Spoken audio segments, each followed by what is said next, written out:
आशा की जोत मैथिली कार्यक्रम में हम अहाँक स्वागत कर रहल छी। तहन अपन भाई के नेह सँ भरल अभिवादन स्वीकार करू। आशा अछि अहाँ सब प्रभु यीशु मसीह में बड़ आनंदित होयब। हारून महायाजक रहत आ जे वस्त्र ओ पहिरे रहत ओ वस्त्र प्रस्तावित रूपे प्रभु यीशु मसीह के महिमा के दर्शा रहल अछि। तहन अहाँ बाजि सकलहुँ हैं जे पुरना नियमक पोथी में प्रभु यीशु मसीह महायाजकक वस्त्र कोन तरह के होइत भ सकैत छथि वा होइताह। मुदा हमर भाई बहिन ई बात सत्यक थिक जे प्रभु यीशु मसीह के एहि वस्त्रक माध्यम सँ दर्शायल गेल छैक, जाहिसँ हमरा लोकनि बुझी जे हमरा सभक उद्धारकर्ता एहि संसार में अबैया छलाह। मुदा हमरा लोकनि तखन नवा नियमक काल में छी, तहन एहि के विषय में हमरा लोकनि आगू में अध्ययन करब। एहिसँ पहिने के आगाँ बढ़ी और एकटा प्रार्थना के साथ आजुक अध्ययन आरंभ करी। हे कृपालु दयालु परमेश्वर प्रभु जी, हम अहाँके धन्यवाद दऽ रहल छी पिता। संपूर्ण सृष्टि के कर्ता प्रभु जी अहीं थिकौ। प्रभु जी, हमर भाई बहिनी के मनों में जतेक तरहक विषाद छनि प्रभु, तकलीफ छनि प्रभु, ओहि सबटा तकलीफ के प्रभु अहाँ निकालि दियौक। अहाँ अपन बलवंत हाथ सँ प्रभु जी हुनका आशीष दऽ दियौक, जाहिसँ प्रभु हुनक मोन, हुनक जिंदगी अहाँक शांति सँ भरल रहेक। एहि छोट प्रार्थना के हम अपन उद्धारकर्ता यीशु क्रिस्त के नाम सँ मांगि रहल छी, आमीन। हमर मित्रवर, हमर भाई बहिन, महिमा के वाचा प्रभु यीशु मसीह छथि। जेना हमरा लोकनि आजुक दिन आरंभे में देखलहुँ हैं कि वस्त्रक रूप में प्रभु यीशु मसीह के ठाम प्रयुक्त कयल गेल छैक। हम पूर्ण रूपेण आशा कऽ रहल छी जे अहाँ महिमा के बुझब आ पायब आ मिलाप वाला तंबू के माध्यम सँ प्रभु समस्त बातक अवधान कऽ रहल छथि। देखियौ, जहन हमरा लोकनि विश्वासी के जिंदगी में छी तऽ अवधान हमरा सभक जिंदगी के प्रमुख बात अछि। अर्थात सोच गप एना कहियो कि हमरा सभक जिंदगी में तरह तरह के समस्या से अवश्य आयत, एहिमे संदेह नहि थिक। हमरा सभक जिंदगी समस्या सँ भरल अछि। एकर मतलब ई नहि भेल कि प्रभु यीशु मसीह अहाँके छोड़ि देथिन आ समस्या में अहाँके सब दिन रहे के आज्ञा दऽ देथिन, से बात हमर नहीं भेल कहक। हमर मतलब एठाम अछि कि प्रभु यीशु मसीह अवधान आनि कऽ हमरा सभक आर बेसी मजबूत बनावे के इच्छा राखैत छथि। देखियौ, कहियो कहियो हमरा सब तकलीफ में पड़ि कऽ प्रभु के छोड़नाइ आरंभ कऽ दैत छी। मुदा ई बात नीक नहि अछि।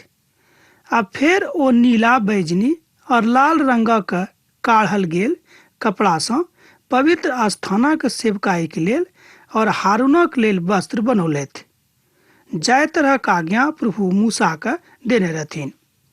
ओ एपोदो के सुनहरा और नीला, बैजनी आ लाल रंगक कपड़ा के और सूक्ष्म में बाँटल सनी के कपड़ा के ओ बनौलथि।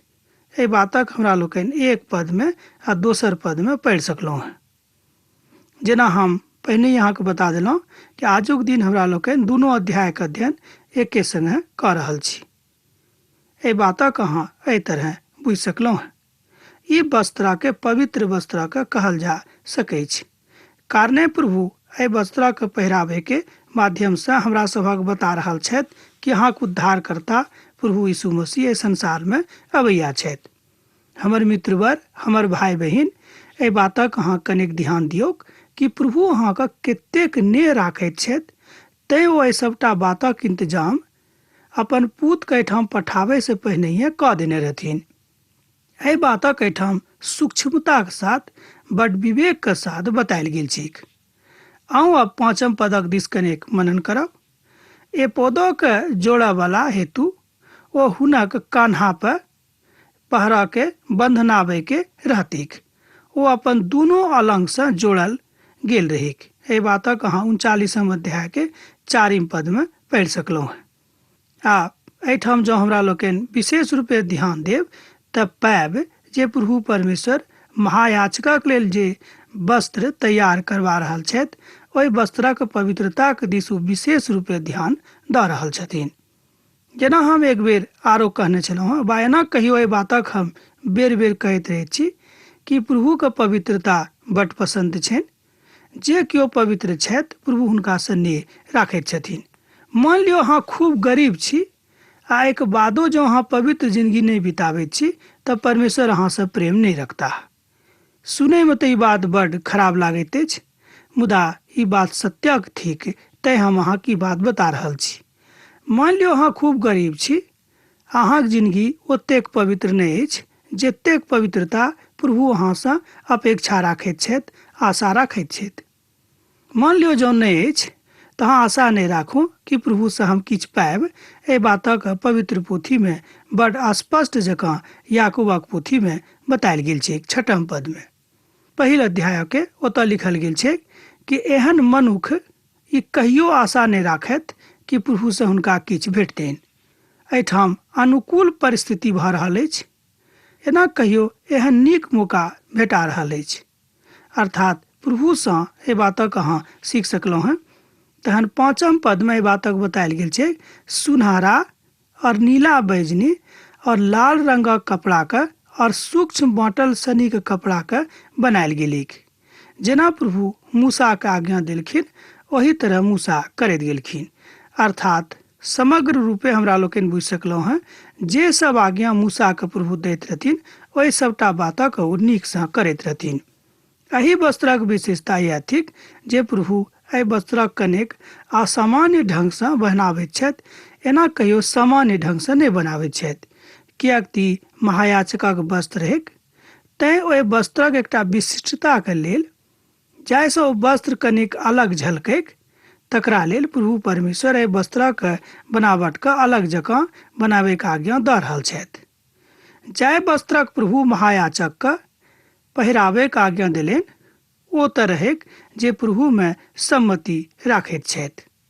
तथापि प्रभु के महिमा होइत रहैक। तकरा लेल जँ मान लियो अहाँके जिंदगी में कोनो तरहक अवधान आबि गेल अछि तकर मतलब ई नहीं भेल कि अहाँ प्रभु के छोड़ि दियौक। एहिठाम हमरा लोकनि मूसा के सुलझल वाक्यक देख रहल छी। मूसा प्रभु में खूब सुलझल मनुखक रूप में उपस्थित भऽ रहल छथि, बा एना कहियो कि खूब नीक आ सुलझल मनुखक रूप में आ प्रभुक दासक रूप में सेहो उभरि के सामना आबि रहल अछि।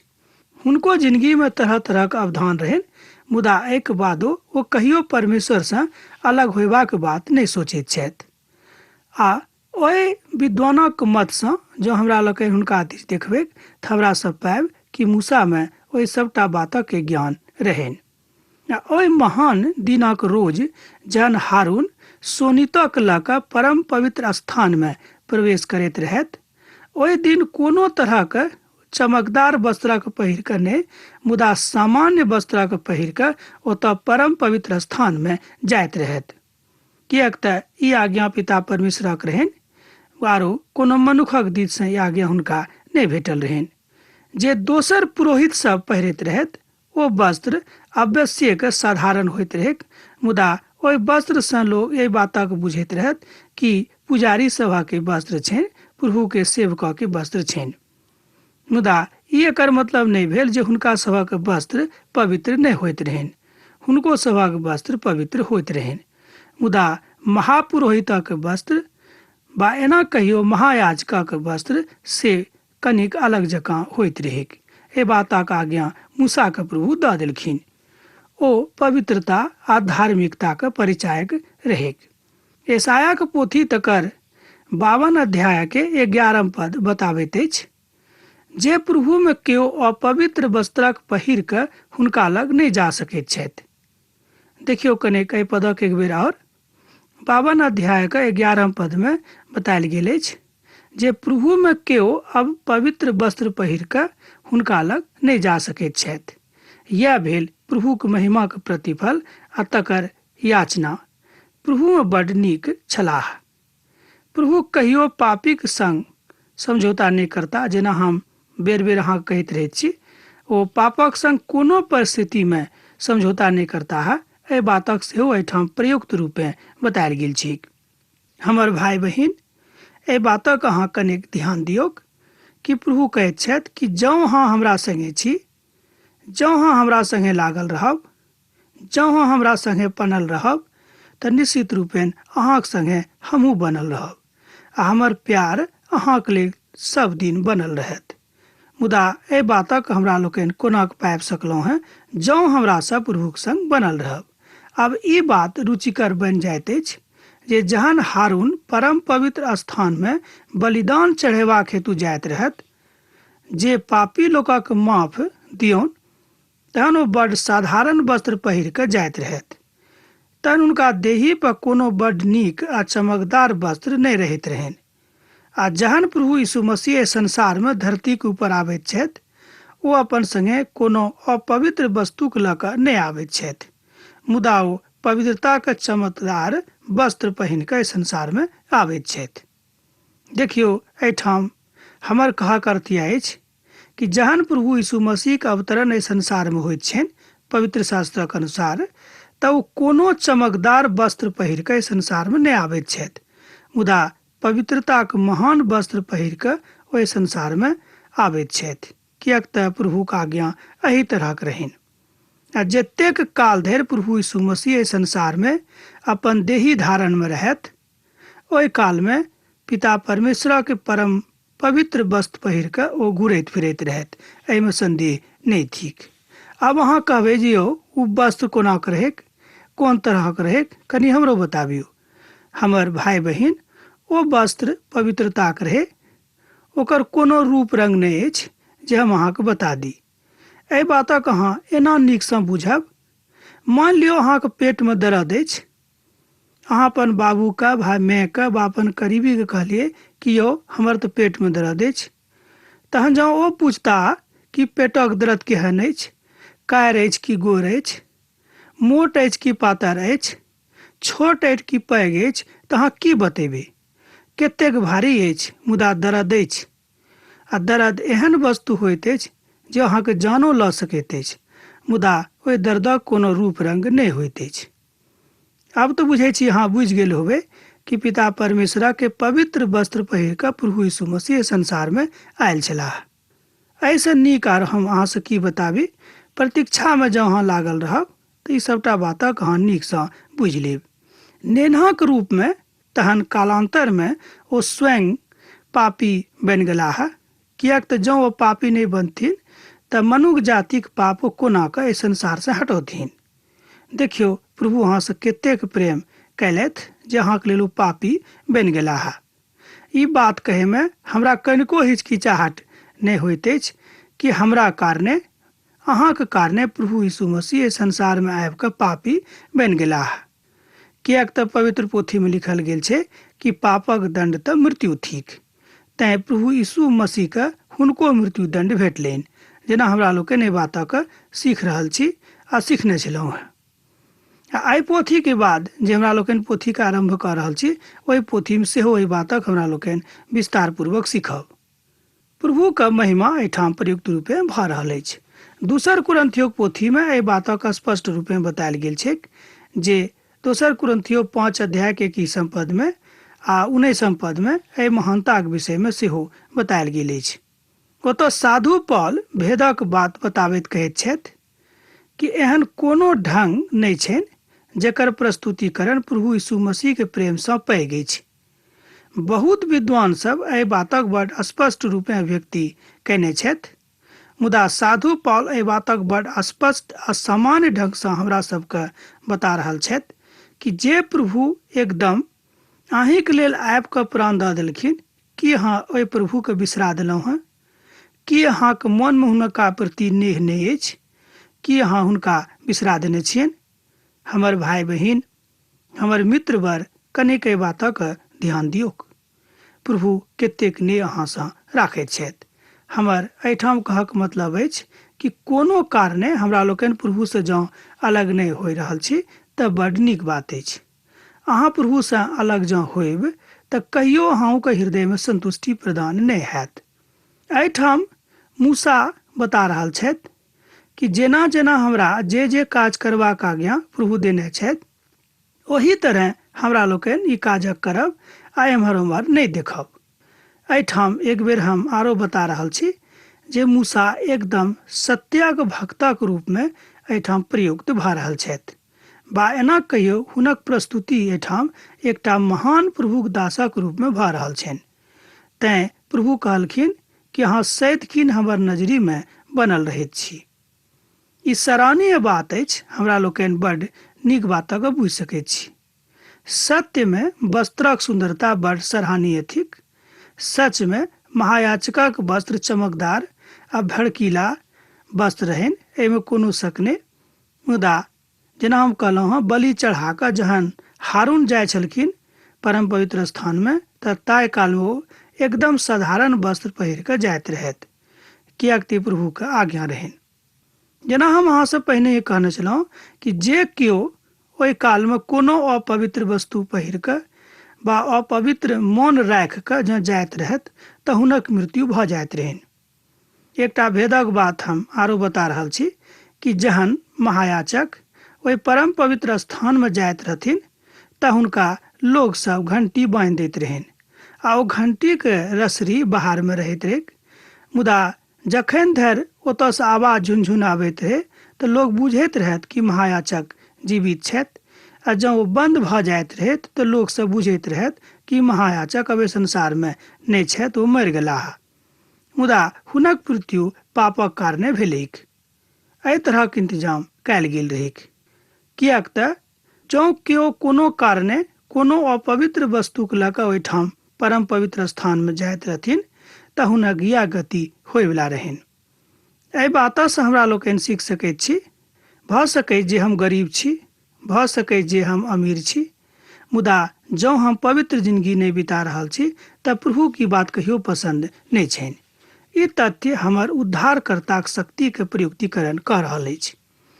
जे भेड़ाक महान चरवाहा रहथि आ छथि, जहाँ अहाँके बाजै छथि, प्रभु यीशु मसीहके एकटा महान चरवाहाक संज्ञा देवल गेल छनि। यह संज्ञा मूसा के भेटलनि, किएक तऽ मूसा पुरना नियमक काल में सबसँ नीक मनुखक रूप में प्रस्तुत होइत छथि। हुनका कहल गेलनि कि ओ बड्ड विनम्र छथि, बड्ड नम्र व्यक्ति छथि। तैं पुरना नियमक काल में मूसाके सबसँ बेसी विनम्र व्यक्तिक संज्ञा भेटल छनि। हमर भाई बहिन, ई संज्ञा अहूँके भेटा सकैत अछि जँ अहाँ अपन जिंदगी प्रभु यीशु मसीह जकाँ बना लेब। अब अहाँ कहबै, यौ ई कोना भऽ सकै छै? पवित्र पोथी में लिखल छै तहन ई भऽ सकै छै। मान लियौ जँ नहि होयवला रहतियै तऽ पिता परमेश्वर कहियो एहि तरहक आज्ञा हमरा सभक नहि देतियनि। खुलि कऽ विश्वासक संकेत अछि। जँ अहाँ खूब खोलि कऽ विश्वासक सांकेतिक दऽ रहल छी कि हम विश्वासी छी, तऽ अहाँके जिंदगी खूब मजबूत होयबाक चाही, जेना प्रभुक इच्छा छनि। इब्रानियोक पोथी में एहि बातक और बड़ स्पष्ट जकाँ बखान कयल गेल छै। इब्रानियोक पोथी तकर 7 अध्याय तकर 25 पद में एहि बातक अभिव्यक्ति कयल गेल छै। मुख्य पुरोहित छातीक ऊपर जे पहिरैत रहथि ओ गंजीक जकाँ लागैत रहै। एहिके ऊपर पाथरक एकटा टुकड़ा लागल रहै, जे बहुत सुंदर रहैक, एहिमे कोनो शक नहि। तकर सुंदरता अवर्णनीय रहैक। ओहि वस्त्रक ऊपर शायद किछु जेबी सेहो बनायल गेल रहैक। ई पाथर एहिठाम एक बातक भविष्यवाणी कह रहल अछि जे इस्राएली के 12 गोत्रक प्रभुक महिमा के कारणे प्रकट कयल गेलनि। आ एहिठाम एहि अध्याय में यूहन्ना 3:16 में जे हमरा लोकनि पढ़ैत छी से तऽ हम सोचै छी अहाँके याद होइत। ओहिठाम लिखल गेल अछि कि जे केओ प्रभु यीशु मसीह के ऊपर विश्वास करलखिन ओ अनंत जीवन पेलखिन, ओ नाश नहि भेलखिन। एकर अर्थ यह अछि। मुदा एहि वस्त्रक जँ अहाँ पहिरने छी, अर्थात पवित्रताक वस्त्रक, तऽ कहियो अहाँ प्रभुसँ अलग नहि होयब। जँ अहाँ पवित्रता रूपी वस्त्रक नहि पहिरने छी तऽ अहाँ प्रभुसँ अलग भऽ सकैत छी। ई बात एहिठाम बड्ड स्पष्ट जकाँ बतायल गेल छै। आ जे एहि एकलौता पूतसँ प्रेम राखतैक ओ कहियो नाश नहि होइतैक, मुदा ओ अनंत जिंदगीक दिस प्रस्थान करतैक। आ यह अंतिम जिंदगी के उपस्थिति अछि, या एना कहियो मनुखक जिंदगी के यह अंतिम चरण अछि। जँ अहूँ चाहै छी कि पिता परमेश्वरक संग अनंत जिंदगी में प्रवेश पाबी, तऽ अहूँ अखन हमरा संगे कहियो, हे प्रभु, हम अपन पापक मानै छी प्रभु, आजुक दिन से हम पाप नहीं करब, तहन प्रभु अहाँक पापक माफ कऽ देथिन, अहाँ हुनक बेटा बेटी बनि जायब। जँ अहाँके लाज होइए कहैमे तऽ अहाँ केबाड़ बंद कऽ लिअ आ असगरेमे ई बात प्रभुके कहियौन, तहन ई बात अहाँके जिन्दगीमे भऽ सकै छै। तैँ हम अहाँसँ पूर्व कालमे बाजने छलहुँ हेँ जे पुरना नियमक कालमे प्रभु यीशु मसीहके दर्शन महापुजारीके कमरमे सोनाक घंटीके लगाओल जाइत रहैक आ ओहि घंटीके रेखाके अनगिनित होइत रहैक। जँ अहाँ सत्यके जानैके इच्छा राखैत छी तऽ आजुक दिन घंटीके बजाउ आ अहाँ बुझि जायब जे सत्यक वचन अहाँके लग अछि कि नहि। ई आवश्यक थिक जँ अहाँ एहि बातके बुझि रहल छी। हमर भाई बहिन, जेना हम कहलहुँ हेँ, कोई घंटीके एहि दुआरे महापुरोहितक कमरमे लगाओल जाइत रहनि जाहिसँ पवित्रताके पहचान होइत रहैक। यह अछि आजुक हमर मुख्य विषय वस्तुक धार। तहन प्रभु अहाँसँ कथा करबाक लेल बाजै छथि, अर्थात मिलापवला तम्बूमे प्रभु परमेश्वरक महानताक वाचा देखौनाइ बड्ड आवश्यक रहैक। एहि अध्यायमे हमरा लोकनि देखैत छी कि मिलापवला तम्बूके महानता आ तकर बनावट आ तकर प्राधिकरण सेहो हुनका लग रहनि। एहि सबटा अधिकार प्रभु यीशु मसीहके पिता परमेश्वर नवा नियमक कालमे दऽ देलखिन। मुदा जहन मूसा इसराइली लोकक महा तम्बूक वालामे लऽ गेलखिन तहन ओ एहि बातक बुझि गेलखिन कि अब हमर लोक परमेश्वरक लोक बनि गेल छथि। प्रभुके महिमा आ विश्वास स्थानमे अहाँ जँ बनल रहब तहने अहाँ प्रभुके प्रेमके पायब आ नहि तऽ नहि पायब। हमर भाई बहिन, जेना हमरा सब गाममे रहै छी आ मान लियौ माय बाबूके बात मानैत छी तऽ माय बाबू हमरा सभसँ प्रेम राखैत छथि आ जँ हमरा लोकनि हुनक बात नहि मानैत छी तऽ ओ हमरा सभसँ प्रेम नहि राखैत छथि। तहन मिलापवला तम्बू आ मेघ जे ओहिठाम देखायल गेल छै, ई एहि बातक बता रहल अछि कि सत्यक ऊपर परमेश्वर आधारित छथि आ मिलापवला तम्बूमे वएह लोग जा सकैत छथि जे सत्यक ऊपर रहैत छथि। इसराइलीके संपूर्ण समर्पण एहिठाम सेहो बतायल गेल छै। देखियौ, एहिठाम इसराइली लोकनि पूर्ण समर्पणक दिस बढ़ि रहल छथि। मेघ निवास स्थानक ऊपर उठि जाइत रहैक, महिमा तहिया ओ प्रस्थान करैत रहैक। जँ ओ एहि बातक मानैत रहत तहन ओ एहि बातक बुझैत रहत। इसराइलीके संपूर्ण घरानाक यात्रामे एहि बातक हमरा लोकनि देखैत छी। तैँ प्रभुक मेघ निवास स्थानक ऊपर और रातिमे मेघक रूपमे निवास स्थानक ऊपर दिखाई पड़ैत रहैक। एहि बातक बड़ा स्पष्ट जकाँ एहिठाम 40 अध्यायके 34 आ 38 पदमे बतायल गेल छै। तहन जँ अहाँके लग पवित्र पोथी बाइबिल अछि तहूँ एहि बातक पढ़ि सकलहुँ हेँ आ सीख सेहो सकलहुँ हेँ। एहि बातसँ एकटा बात स्पष्ट होइत अछि कि प्रभु सब दिनमे आ रातिमे इसराइली सभक रक्षा करैत रहथि। एही तरह प्रभु अहूँके रक्षा करैत रहता। तहन अब आजुक अध्ययन हम एहिठाम समाप्त कऽ रहल छी, किएक तऽ अहाँसँ विदा होइके काल भऽ रहल अछि। जँ अहाँके मोनमे कोनो तरहक बात अछि तऽ हमरा एहिठाम पाती लिखब, वा नहियो अछि तऽ हमरा सभक एहिठाम जरूर पाती लिखब, किएक तऽ हमरा लोकनि अहाँके लेल प्रार्थना करैत रहैत छी। तहन अब हमरा आज्ञा दिअ। प्रभु यीशु मसीहक प्रेम अहाँके जिन्दगीमे सदिखन बनल रहैक। आमीन।